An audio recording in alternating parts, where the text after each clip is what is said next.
O seminário de hoje é Resultados do SOF e o Contexto Brasileiro, oferecido pela FAO, nossa apoiadora, a quem vai contar aqui com a participação do nosso... Eu ia dizendo isso antes, né, João? Nosso veterano aqui no Lupa, o João Intini. O João já nos brinda com as suas falas desde a primeira atividade do Lupa, então é sempre muito bom recebê-lo aqui. Só para introduzir, então, o tema, SOF, essa sigla que a gente fala aqui com muita naturalidade, quem já conhece, mas SOF é o acrônimo, né, do nome em inglês desse relatório que se chama o Estado da Segurança Alimentar no Mundo. É um relatório que a ONU produz todo ano para indicar o acompanhamento do ODS-2. Ele é um produto da ONU, mas é realizado, liderado, né? É realizado por 5 agências, mas liderado pela FAO, juntamente com o Programa Mundial de Alimentação, a Organização Mundial da Saúde, o Fundo de Desenvolvimento Agrário, FIDA, o Programa Mundial de Alimentação, já falei, e a UNICEF, o Fundo para a Infância. O SOF, para quem ainda não está acostumado, é sempre muito aguardado nesse mês de julho, porque traz justamente os dados da fome no mundo, não só da fome, né, medida pelo indicador prevalência de subnutrição, mas também da fome medida pelo estado de insegurança alimentar, a escala de insegurança alimentar. Há sempre várias, não só os indicadores, né, de insegurança alimentar, mas também os indicadores de nutrição infantil, de obesidade, e há sempre uma segunda parte desse relatório, onde uma análise mais profunda é feita sobre algum grande tema.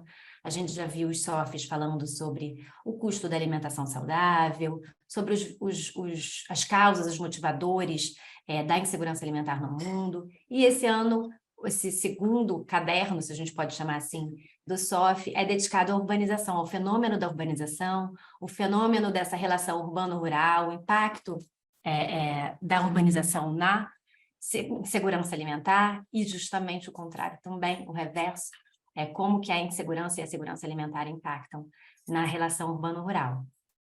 Esse também, apesar de ser um momento sempre muito triste, porque o João já vai falar isso aqui, o João já vai nos mostrar que nós caminhamos para esse estado semi-apocalíptico, né, de que não chegamos nunca no rumo para as metas de desenvolvimento sustentável de 2030, mas também, esse ano especificamente, foi um momento muito alegre aqui para nós todos do Lupa, porque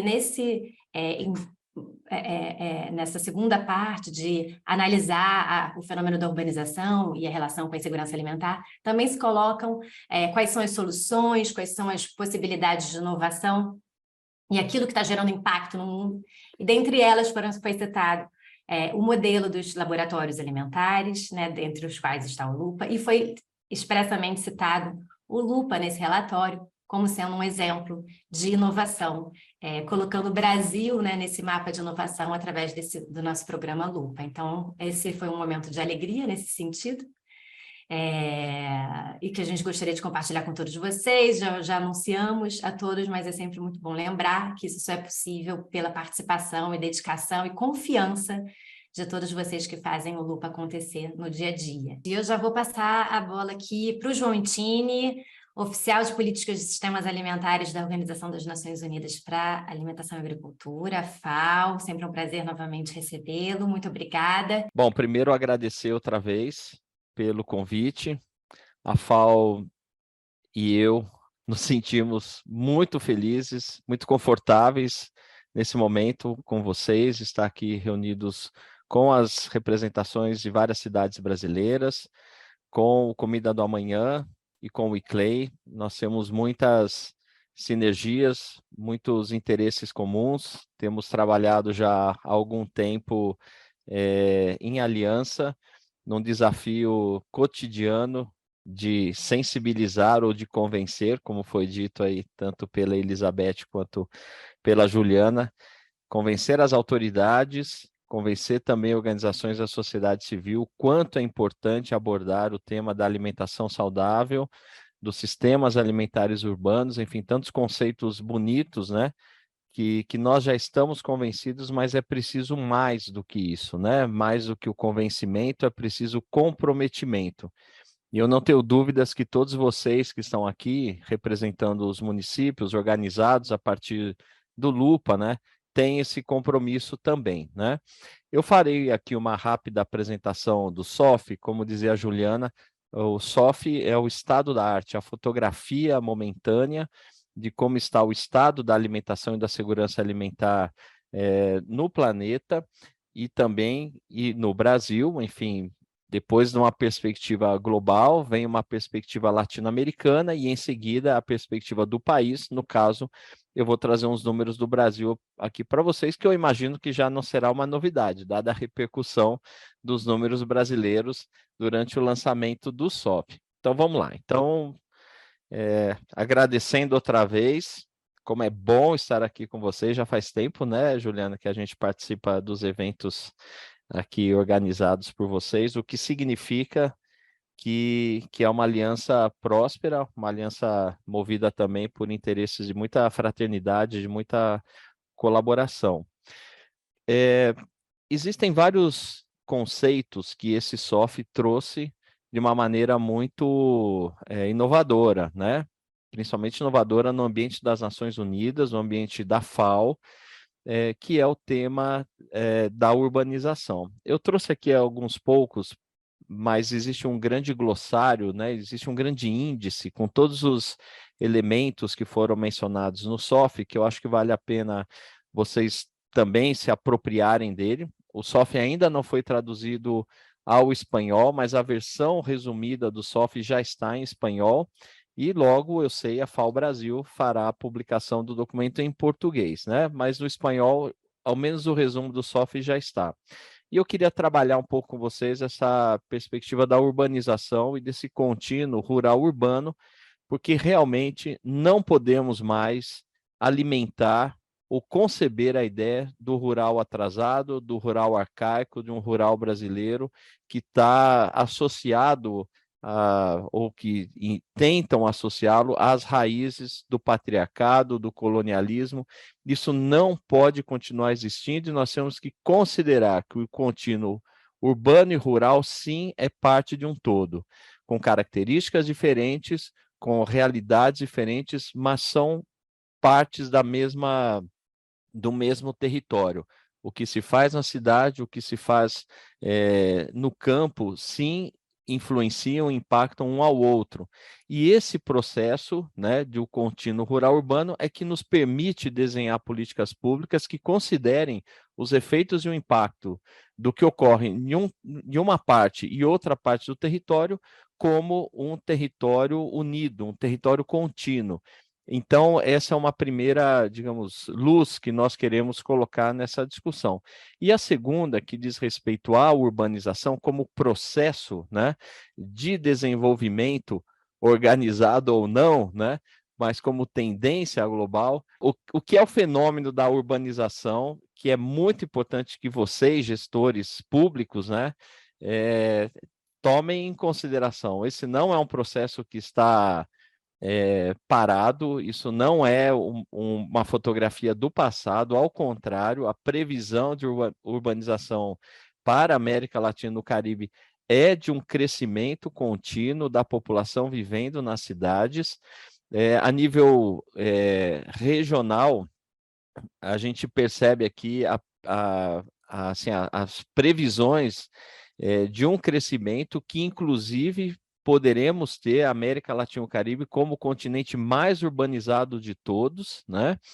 E falando um pouco sobre a característica das cidades, as cidades com menos de 300 mil habitantes, com uma perspectiva de expansão, então vocês vão verificando nas dinâmicas dos municípios brasileiros se isso é uma tendência ou não, e também das chamadas cidades intermédias, essas entre 1 e 5 milhões, que se projeta um grande crescimento, né?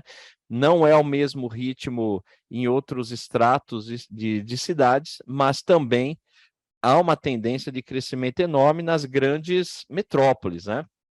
Ou seja, esse ritmo de crescimento das cidades segue como tendência e como perspectiva do futuro.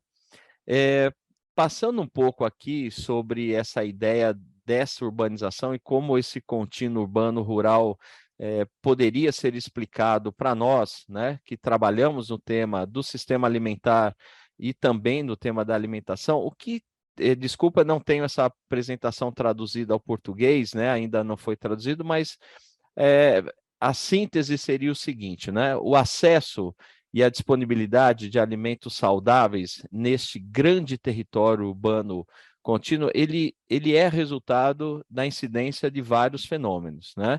Os fenômenos associados ao circuito produtivo, às cadeias produtivas, o uso da terra, tudo que diz respeito a esses fatores de produção, que nós sabemos o quanto no Brasil é importante, né, a presença da agricultura familiar, dos povos indígenas, do trabalho das mulheres rurais, tudo que diz respeito às populações tradicionais, os pescadores extrativistas, né, as áreas reformadas da reforma agrária, enfim, todo esse tecido social que habita essa parte rural do território e a sua importância na produção de alimentos, principalmente os alimentos frescos e saudáveis, né?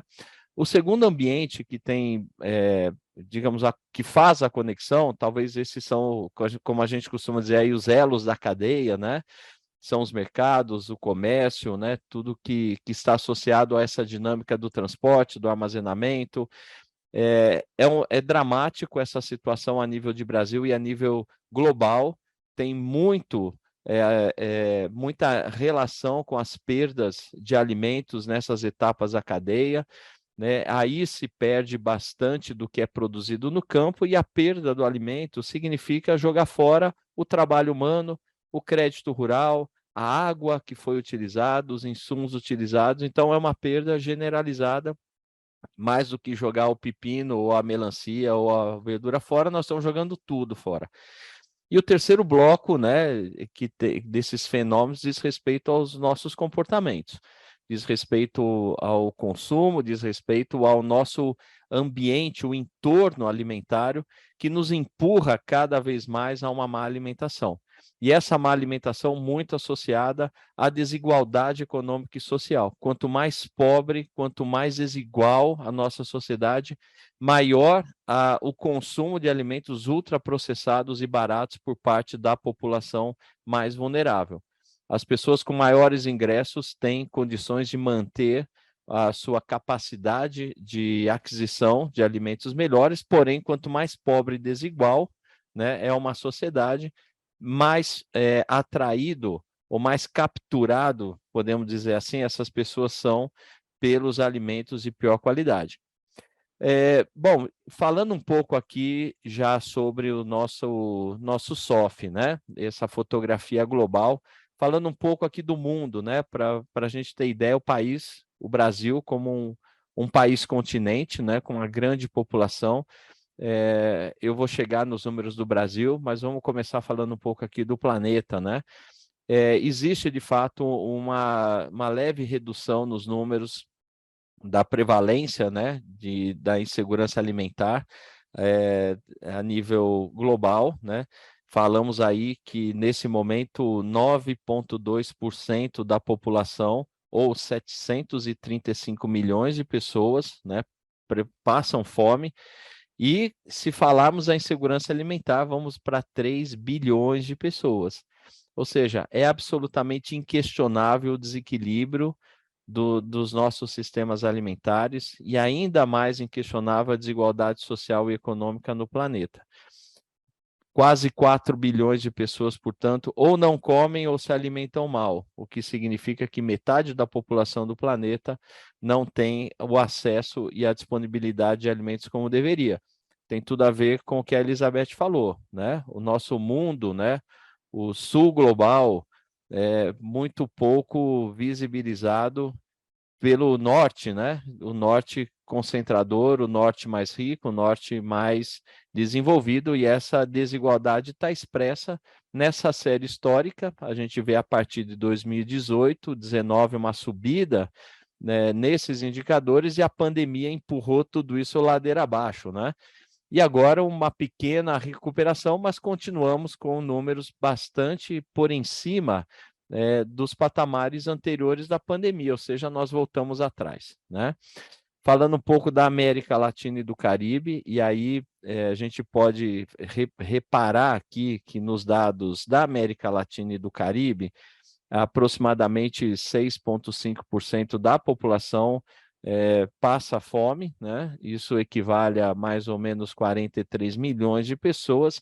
Não é igual a distribuição na nossa região, no Caribe e na América Latina separados, Centro-América e Sul-América. O Caribe se destaca e, lamentavelmente, esse dado é ampliado pela situação do Haiti, né? E na América Latina, como um todo, há uma pequena redução do percentual, embora, né, essa redução ela só não é maior por conta de um país chamado Brasil, né? Então, eu vou falar um pouco aqui para vocês como existem os chamados países âncoras, né? São os países que influenciam absolutamente nestes indicadores. Mas eu vou chegar lá daqui a pouco. Falando também abrindo um pouco os indicadores, né? Nós temos vários indicadores que vão medindo, né, o estado da segurança alimentar e da nutrição. Então, vejam aqui nesse bloco central, acho que vocês vão vendo a setinha do mouse aqui, né? Dá para ver, Juliana? Eu vou passando o mouse por aqui? Sim, né? Ah, sim. Então, olha só, vamos lá. Existem avanços, né, em alguns indicadores. Vamos nos concentrar na América Latina e no Caribe, na América do Sul, principalmente. Existem avanços com relação ao baixo crescimento das crianças. Existem alguns progressos, né, com relação ao sobrepeso, porém, na América do Sul, o sobrepeso avança e avança rápido, veja aqui a cor vermelha, né? Então, significa, né, que as nossas populações estão obesas ou estão com sobrepeso, né? Indicadores que apontam essa característica aqui. Com relação a... Bom, aí por outro lado, né, existe sim também alguma perda de peso, né, em algum progresso, na região como um todo, e também com baixo progresso ou simplesmente uma paralisia no tema do enfrentamento ao baixo peso, ou seja, da desnutrição, da má nutrição numa outra parte da população, e a amamentação, felizmente, com algum progresso identificado aqui. São alguns dos indicadores presentes na estrutura, né, do SOF, dessa fotografia, que acaba revelando, finalmente, diferentes estratos da população por faixa etária, diferentes características da população, como, por exemplo, as mulheres em ciclo de amamentação, e como isso acaba sendo revelado a partir dos estudos e análises feitas pelo SOF, porque aí vocês, gestores públicos, tomam esses dados e acabam focalizando as políticas públicas para esses públicos diferenciados. Por isso, a gente, aqui na FAO, faz um enorme digamos, divulgação da política da alimentação escolar, porque é uma política que toca claramente a uma parte importante da população, das crianças e da juventude, o que significa posicionar melhor as políticas públicas para alguns desses indicadores. Resumindo, né, portanto, a prevalência, né, dessa insegurança alimentar tem uma caída, né, mas nós estamos em patamares ainda maiores do que a pandemia. Ou seja, a pandemia transformou tudo isso num cenário pior, mas nós não conseguimos voltar a um patamar antes da pandemia.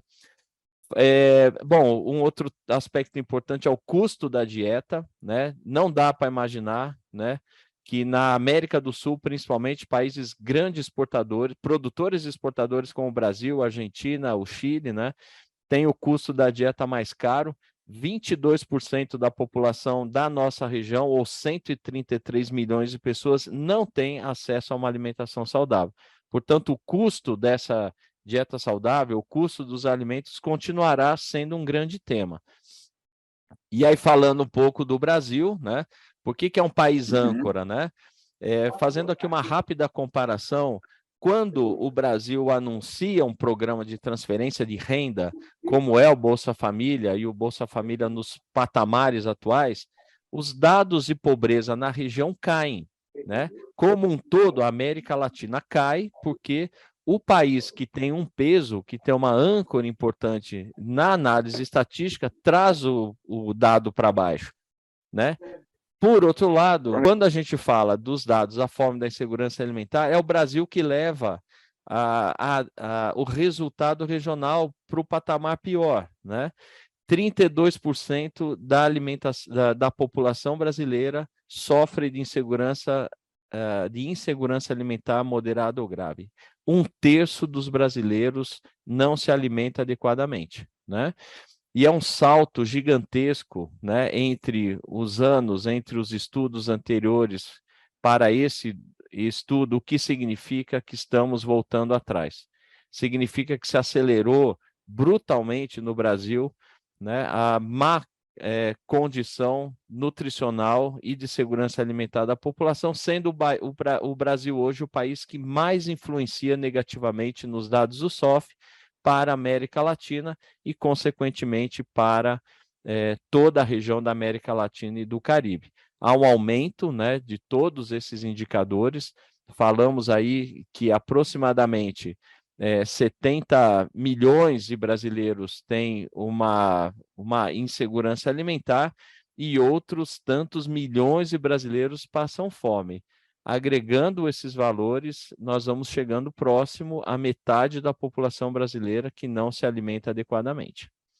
Bom, partindo aqui para a reta final, algumas recomendações, e nesse espírito, né, de não somente nos convencer, mas nos comprometermos com essa agenda, o Brasil sabe o que fazer, vocês sabem o que fazer. Toda a prateleira de políticas para enfrentar a fome e a insegurança alimentar no Brasil está por aí na memória, está por aí no histórico de políticas que já foram feitas e estão sendo recuperadas nesse momento. Mas é preciso mudar o ritmo.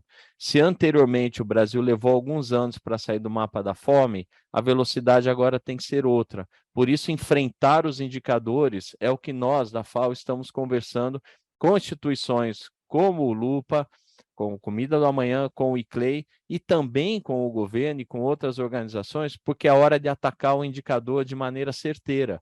Ou seja, unir esforços do nacional e do local para que esses indicadores sejam objeto de ações focalizadas e concretas para acelerar outra vez mais a saída do Brasil do mapa da fome. Poderia falar muito aqui sobre muitas ideias, muitas sugestões, mas vocês sabem o que fazer, né?